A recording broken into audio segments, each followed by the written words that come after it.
Shalom, Kahala Yahweh, Bashem Yahshai, Bashem Rakadash. Double honors to my teachers, the apostles and elders of Great Millstone. Peace and mercy to the elect, with the house of David reborn again in this generation. And Shalom to the 130 Yasharallah, who today are known as the Negroes, Latinos, and Native Americans, who before losing our true heritage, we were known as and still are the true Hebrew Israelites of the Holy Bible.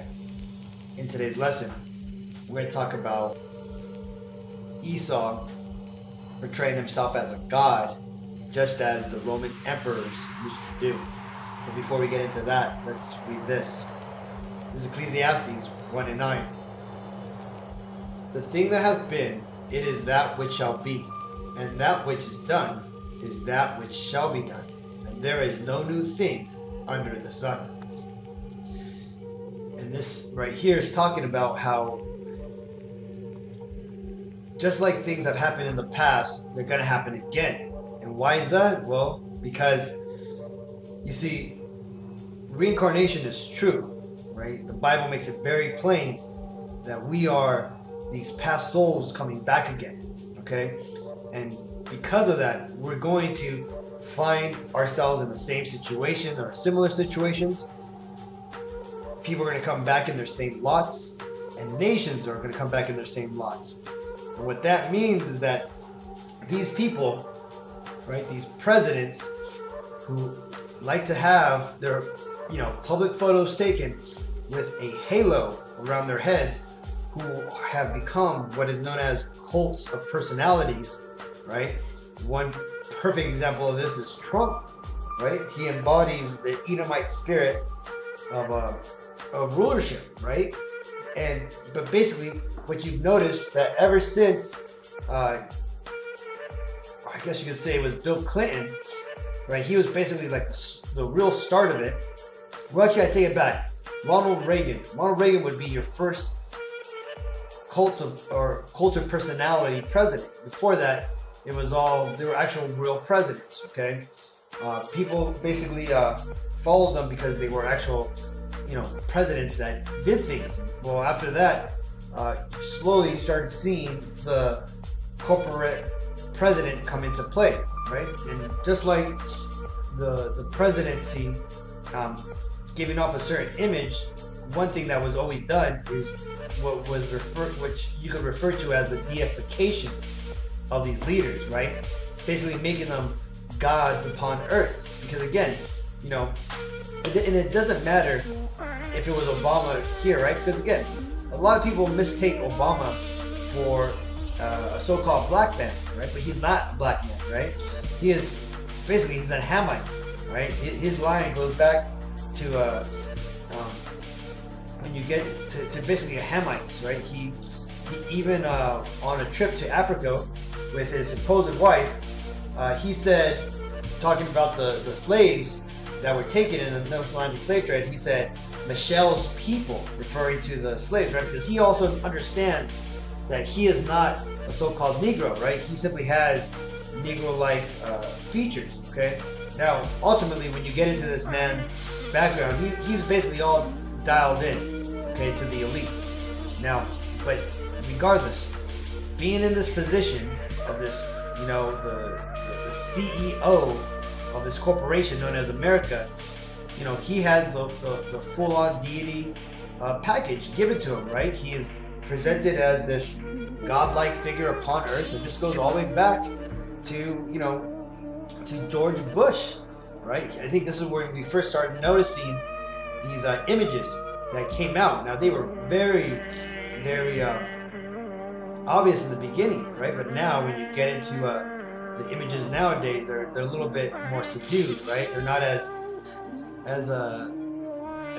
prominent like this, right? Look at this, right? Hillary Clinton being shown here with a halo-like image behind her, right? And it isn't only here in America, but it's in other places too, like over here in England. And if you go around to I'm guessing the majority of westernized politicians, you're going to find an image of some sort of caliber of this nature. And why is that? Well, because again, this here is the rebirthing of a Roman custom. What was that Roman custom? Well, let's read about it, right? The worship of Roman emperors, right? Because you see, in Rome, they used to have something known as basically the state religion, where basically it was the emperors that were seen as the gods, okay? And when you get into the Bible, when you go back, these were things that most emperors throughout time always wanted, right? In fact, when you read, I think the book of Daniel, the King Nebuchadnezzar, he wanted everybody to bow down to him because he wanted to be the god, right? You also had the king of Assyria who wanted to be worshipped by all the nations, and hence to have all the idols destroyed, and hence they would all, basically worship him, which is another thing that happened in the Bible. But again, this is something that is common, right? Which is still happening till this day. And why is that? Well, because America is Rome again. America is that fourth beast reborn again, which we're going to get into that in just a bit. But let's read this. This is from let's see, it's the Biblical World, Volume 40, number 2, released in August 1912. It says, The Worship of the Roman Emperors by Professor Henry Fairfield Burton, University of Rochester, New York. The impulse that led to the deification of the Roman emperors came from the east. The pharaohs and the Ptolemies, Lycurgus and Lysander of Sparta, and Alexander the Great were worshipped as divinities both while living and when dead. When Rome conquered the east, the same divine honors were transferred to the Roman proconsuls. Naturally, then, when a single ruler of the empire appeared, he was acclaimed as a god in the eastern provinces. Meanwhile, the way had been prepared for the imperial worship of the minds of the Romans themselves, the heroes of Roman legend, as Aeneas, Latinus, Romulus, whom the Romans accepted as historical personages and as the founders of the nations. And again, you see this?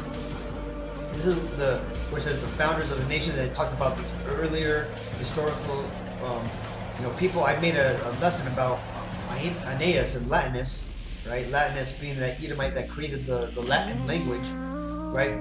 These were people that were deified, and right and it said here the founders of the nations. When you look at the Washington, I think the Capitol, in the rotunda, under that dome, there's a mural at the top, and it's called the Apotheosis of George Washington, right? Apotheosis basically means the ascent of man to God, right? And it's a picture of George Washington in the clouds, surrounded by the pantheon of gods, right?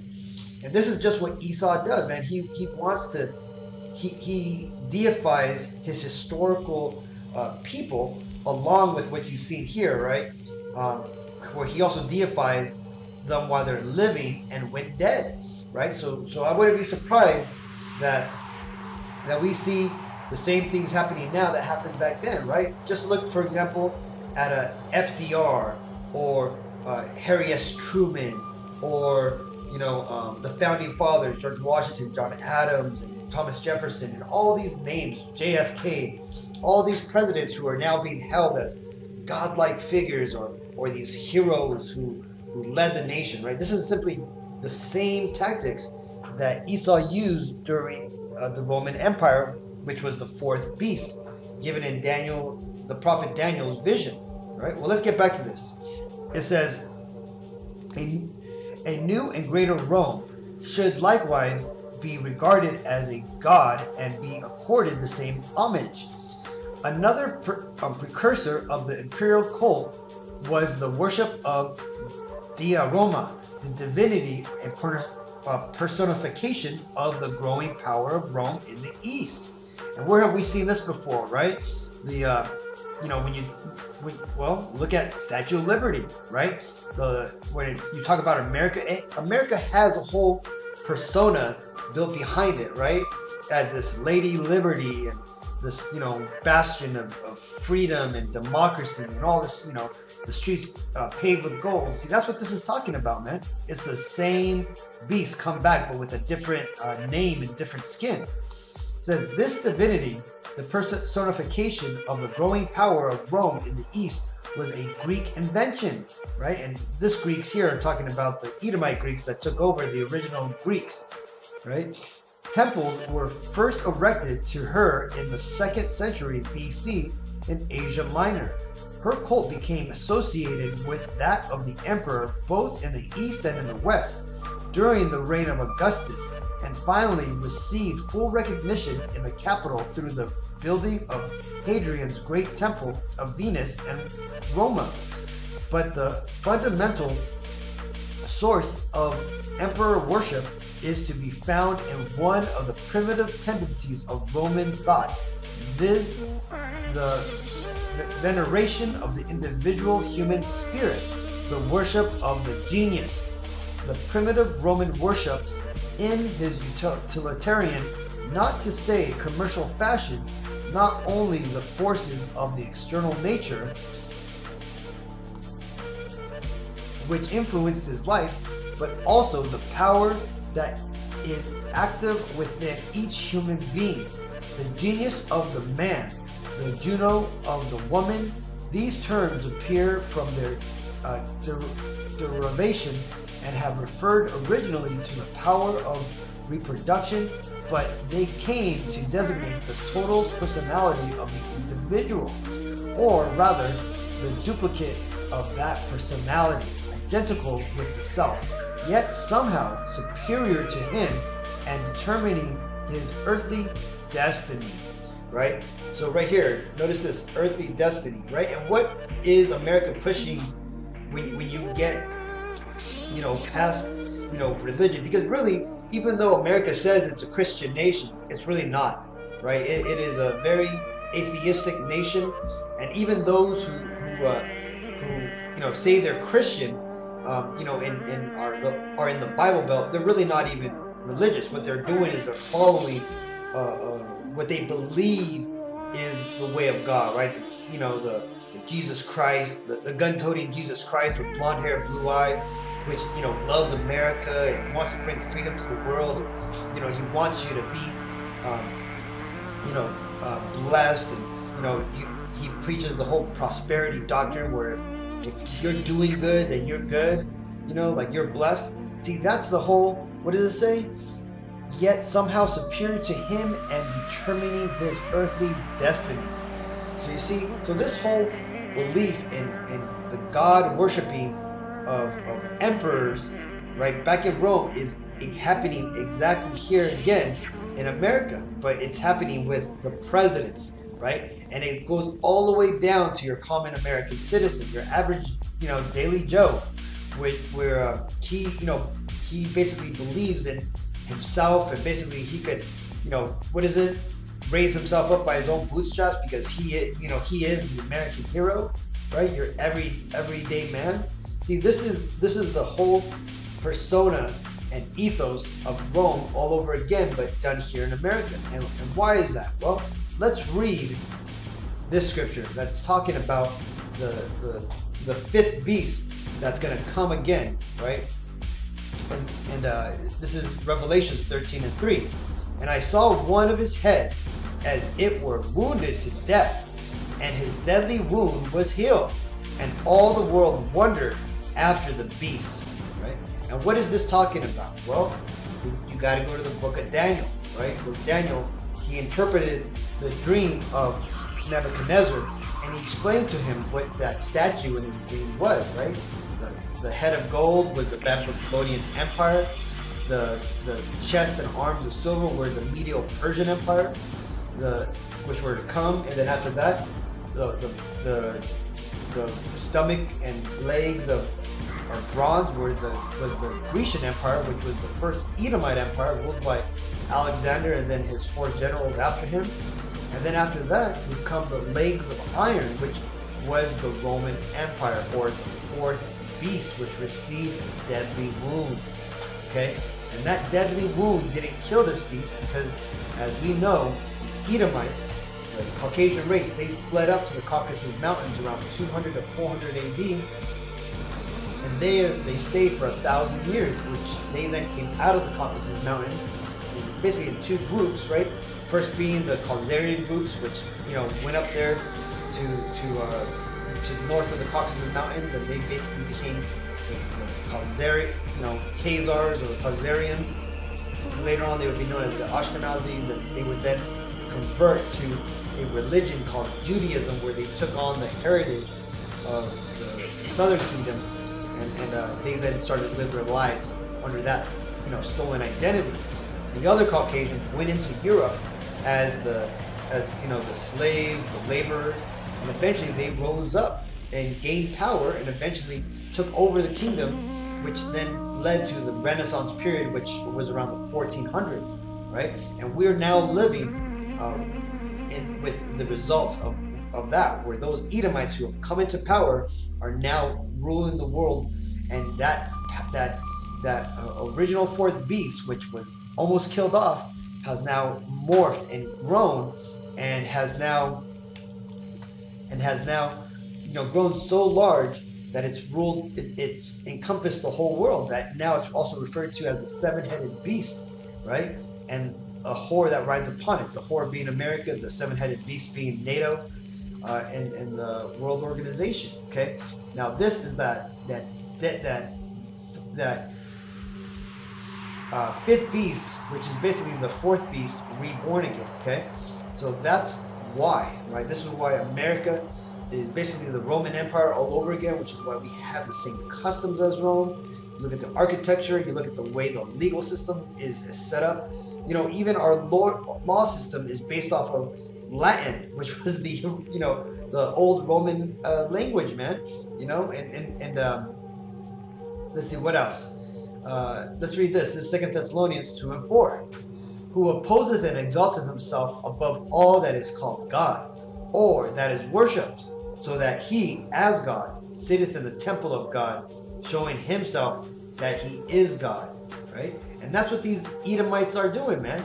They're basically showing themselves to be these gods upon earth, right? And because for the most part, they are. They're gods with a little g. They rule this world. They're able to bring down fire from heaven. They're able to do whatever their heart's content wants, right? They can do godlike powers, man. They can fly to places that they wanted to. These are the gods of the earth, okay?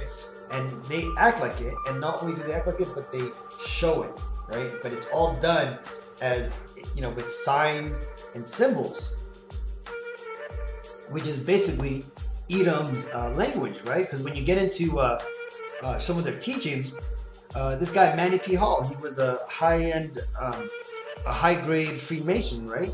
Occultist, basically, right?